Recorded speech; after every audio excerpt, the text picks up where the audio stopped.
Bismillahirrahmanirrahim. Di dalam Islam ada satu disiplin ilmu yang untuk saat ini sudah mulai ditinggalkan kemanfaatannya, sudah tidak diamalkan.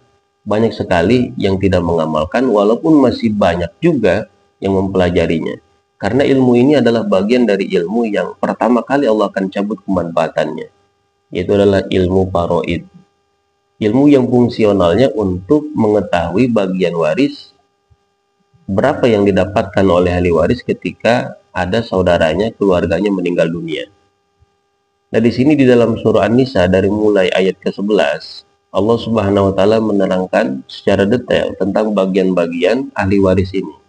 Dan Syekh Nawawi bin Martanar al-Bantani dalam tafsirnya, Tafsir Munir, beliau menjelaskan sebab-sebab diturunkannya serta tafsiran daripada ayat-ayat dari mulai ayat ke-11 surah An-Nisa ini. A'udzu billahi minasyaitonir rajim. Yusikumullahu fi auladikum lizzakari mithlu hadzil unthayayn. Wallahu a'lam bimuradihi ayyubayyinallahu lakum fi mirasi auladikum ba'da mautikum.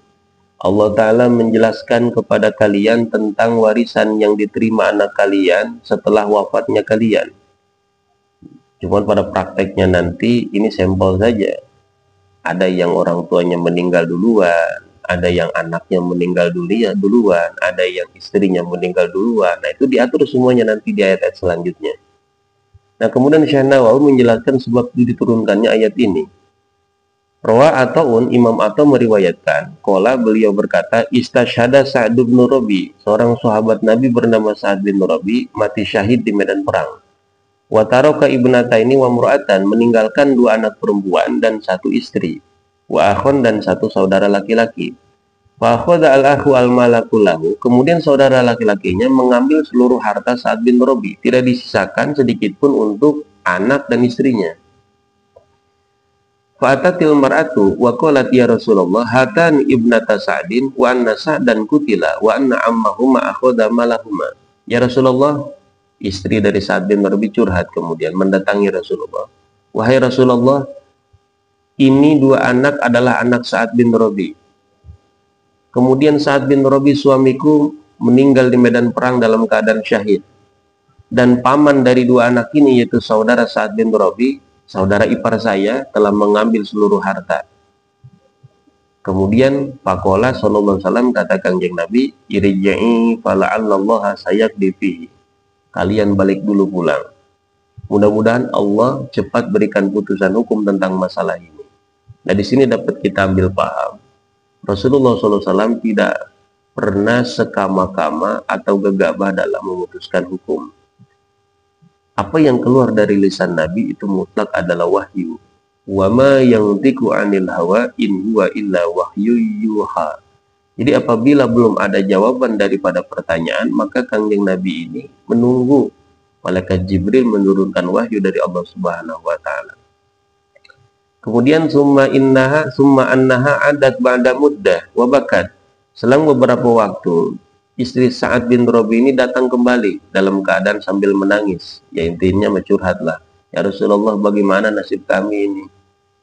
Harta kami sudah tidak ada, bagaimana nasib kami? Nah, kemudian panuzilat hadhil ayatu, turunlah malaikat Jibril menurunkan ayat ini. Yusikumullahu fi auladikum lizzakari mislu hadzil unthayayn. Fada'a Rasulullah SAW ammahuma, kemudian Rasulullah memanggil paman daripada kedua anak tadi, yaitu saudaranya Sa'd bin Rabi. Waqala, kemudian Kanjeng Nabi memutuskan berkata, A'ti ibnatai Sa'din as-sulusain. Berikan olehmu bagian dari dua anak perempuan Sa'd bin Rabi, saudaramu yang mati syahid, 2/3 daripada harta keseluruhan. Kemudian wa ummahuma as-sumuna, bagi olehmu bagian istri dari Sa'd bin Rabi, ibu daripada dua anak ini, 1/8. Wa ma baqiya fahuwa laka, nanti sisanya untukmu. Jadi fahada awalu mirasin qusima fil Islam, ini adalah pertama kalinya pembagian harta waris di dalam Islam di zaman Kangjeng Nabi Muhammad sallallahu alaihi wasallam. Nah, dari ayat ini dan juga sebab diturunkannya ayat ini dapat kita ambil paham. Pertama, apabila ada suami meninggal dunia, meninggalkan istri satu, meninggalkan dua anak perempuan dan satu saudara laki-laki, maka bagian istri 1/8. Kenapa? Kecil karena ada anak. Kemudian bagian anaknya 2/3. Kenapa besar? Karena lebih dari satu. Kemudian sisanya nanti asobah bagian daripada saudara laki-lakinya, yaitu saudara daripada Sa'ad bin Rabi ini bagiannya adalah asobah, sisa daripada bagian anak perempuan dan juga istrinya. Jadi kalau kita kalkulasikan seperti itu ya. Dan mudah-mudahan insya Allah nanti ke depannya bagian-bagian harta waris yang lainnya pun kita akan jelaskan. Sekali lagi mudah-mudahan ini ada manfaatnya dan dapat mendorong kita untuk mengamalkan ilmu faraid ini. Karena mau bagaimanapun tidak ada kezaliman dalam putusan hukum Rasulullah dan juga Allah Subhanahu wa taala. Ketika Allah telah memutuskan hukum, maka tidak akan ada kezaliman. Sekalipun pandangan sebagian orang mengatakan ini tidak adil.